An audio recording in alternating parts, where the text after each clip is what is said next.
नमस्कार मित्रांनो, स्वागत आहे आपल्या आमच्या यूट्यूब चॅनल महाजॉबमध्ये।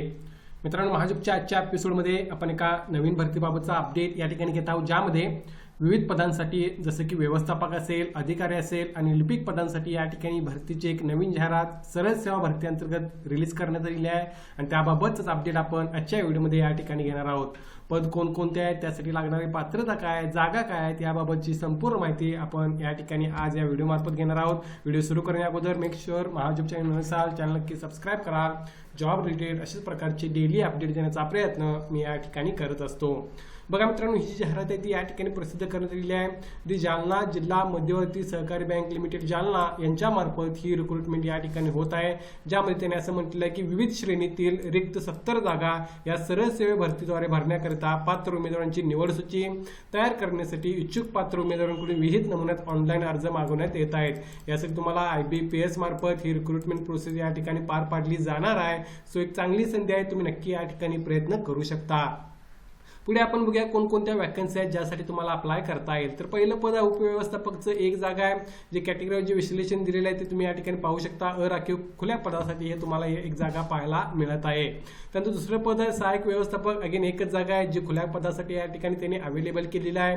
तिसरं पद आहे बँकिंग ऑफिसर, याच्या 2 जागा आहेत, 2 जागांपैकी एक जागा अनुसूचित जमातीसाठी, त्याचबरोबर दुसरी जागा अराखीव पद खुल्या गटासाठी त्यांनी या ठिकाणी ठेवलेलं आहे, तेही तुम्ही पाहू शकता।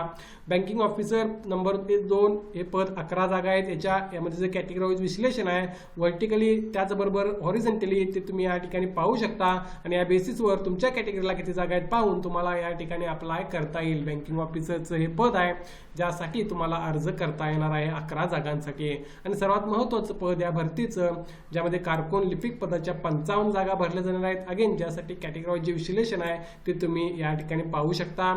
या व्यतिरिक्त एक गोष्ट लक्षात घ्या, 70% जागा या 70 जागांपैकी या रिझर्व्ह असणार आहेत जालन्यातील कॅन्डिडेटसाठी, जालना जिल्ह्यामधील कॅन्डिडेटसाठी, तर 30% जागा या इतर डिस्ट्रिक्टमधल्या कॅन्डिडेटसाठी राहणार आहेत। ही गोष्ट सुद्धा तुम्हाला लक्षात ठेवायची आहे।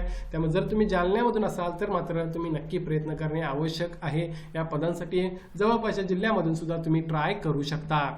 त्यानंतर बघा शैक्षणिक पात्रता। आता सगळ्या पदांसाठी शैक्षणिक पात्रता जर बघितली तर काही मेजॉरिटी पदांसाठी मित्रांनो क्वालिफिकेशन त्यांनीमध्ये एक्सपिरियन्स मागितला आहे। एकमेव पद आहे कारकून लिपिकचं, ज्यासाठी एक्सपिरियन्सची गरज नाही आहे, त्याबाबतच मी तुम्हाला या ठिकाणी माहिती सांगणार आहे। इतर पदांसाठी माहिती हवी असेल तर तुम्ही नोटिफिकेशनमध्ये घेऊ शकता। यामध्ये कारकून लिपिकच्या 55 जागा आहेत, जे कॅटेगरी विश्लेषण आहे ते तुम्ही ऑलरेडी नोटिफिकेशनमध्ये पाहू शकता। वयोमर्यादा बघून घ्या, 21 वर्ष ते 38 वर्ष हे एज लिमिट या ठिकाणी ओपनसाठी राहील, ज्यामध्ये अगेन 21 ते 43 वर्ष हे या ठिकाणी मित्रांनो जे राखीव प्रवर्गातील कॅन्डिडेट आहेत त्यांच्यासाठी राहणार आहे एज लिमिट। सो ओपनसाठी 21-38 वर्ष, रिझर्व्ह कॅन्डिडेटसाठी 21 ते 43 वर्ष। आवश्यक शैक्षणिक पात्रता बघून घ्या, अर्जदार भारतातील मान्यताप्राप्त सरकारी UGC विद्यापीठातून कोणत्याही शाखेचा पदवीधर किंवा पदवीधर असावा। थोडक्यात जर ग्रॅज्युएशन असेल कोणत्याही विषयामध्ये किंवा पोस्ट ग्रॅज्युएशन असेल तर तुम्हाला अप्लाय करता येणार आहे। तसेच MSc किंवा तत्सम शासनमान्य परीक्षा उत्तीर्ण असणे आवश्यक आहे, जे बेसिक क्वालिफिकेशन असणार आहे। या गोष्टी तुम्ही त्या ठिकाणी पाहू शकता। प्राधान्य BCom, MCom, BE computer, BSc computer केलेल्या कॅन्डिडेटला मिळेल असं त्यांनी सांगितलं आहे। मात्र नसेल तरी कोणत्याही पदवीवर प्लस MSc वर तुम्हाला अर्ज करता येणार आहे। त्यानंतर पुढे बघा, या ठिकाणी मित्रांनो परिशोधन कालावधीमध्ये तुम्हाला कशा प्रकारे स्टायपन जे असणार आहे ते त्या ठिकाणी मिळणार आहे। परिशोधन कालावधी प्रोबेशन पिरियड हा तुमचा 3 वर्षाचा या ठिकाणी राहील, जो जास्त तुम्हाला या ठिकाणी पाहायला मिळत आहे। ज्यामध्ये तुमची सॅलरी जी असणार आहे ती या ठिकाणी त्यांनी सांगितलं आहे कशा प्रकारे असणार आहे। लिपिकसाठी 5,000 रुपये मासिक मानधन तुम्हाला देणार आहे। आणि त्यानंतर परिशोधन कालावधी पूर्ण झाल्यानंतर तुम्हाला बँकेच्या श्रेणीमध्ये सामावून घेतलं जाईल, त्याची श्रेणी तुम्हाला या ठिकाणी प्रत्येक पदाची पाहता येईल। त्या बेसिसवर तुम्हाला या ठिकाणी लक्षात येईल की तुमची सॅलरी किती आहे।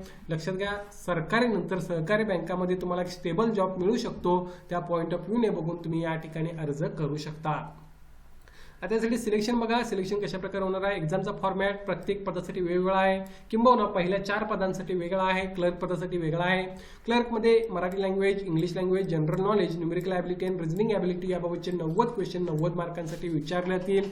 टोटल ड्युरेशन तुमचा 75 मिनिटांचा या ठिकाणी राहणार आहे, ज्यामध्ये तुम्हाला एक क्वेश्चन अटेम्प्ट करायचे आहेत।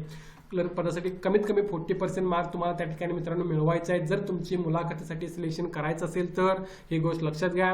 यामध्ये निगेटिव्ह मार्किंग असणार आहे ज्यामध्ये 1/4 मार्क डिडक्ट केले जातील। 5 ऑप्शन या ठिकाणी असणार आहेत। चॉईसमध्ये IBPS मार्फत ही एक्झाम घेतली जाणार आहे। यानंतर तुमची मुलाखत होईल आणि जरी तुम्ही एक्झाम पास झाला तरी तुम्हाला मुलाखतीला अटेम्प्ट करायचा आहे मित्रांनो। जर तुम्ही मुलाखतीस त्या ठिकाणी स्किप केली तर मात्र तुमचं सिलेक्शन त्या ठिकाणी होणार नाही आहे। याबाबत तुम्ही तयारी ही आतापासूनच चालू करू शकता। यासाठी निवड कार्यपद्धतीमध्ये ऑनलाईन परीक्षा शुल्क बघून घ्या। खुल्या राखीव पदासाठी 1000 रुपये GST सह फॉर्म फी घेतलेली आहे, तर मागासवर्गीय राखीव पदासाठी 800 रुपये फॉर्म फी ऑनलाईन अर्ज करताना त्यांनी या ठिकाणी घेतलेली आहे। माजी सैनिक, दिव्यांग यांच्यासाठी परीक्षा शुल्क माफ राहील असंही त्यांनी या ठिकाणी सांगितलं आहे। फी नॉन रिफंडेबल आहे, त्यामुळे अर्ज करणार असाल तर सगळ्या गोष्टी विचार करून या ठिकाणी करा। यासाठी महत्त्वाच्या तारखा बघून घ्या। 7 तारखेपासून आजपासून यासाठी ऑनलाईन ॲप्लिकेशन सुरुवात होत आहे। 18 तारखेपर्यंत ऑनलाईन अप्लाय करू शकता। काहीच दिवस त्यांनी दिलेले आहेत अर्ज करण्याचे। ऑनलाईन अप्लाय करण्याची लिंक या सर्व गोष्टी मी डिस्क्रिप्शनमध्ये मेन्शन करेन, तिथे जाऊन तुम्ही अधिक माहिती घेऊ शकता। एक चांगली संधी आहे मित्रांनो, प्रयत्न करणे या ठिकाणी आवश्यक आहे। या भरतीबाबत काय डाऊट असेल तर कमेंट करून विचारा। व्हिडिओ नक्की लाईक करा। अशाच प्रकारचे डेली अपडेट देण्याचा प्रयत्न मी या ठिकाणी करत असतो। धन्यवाद।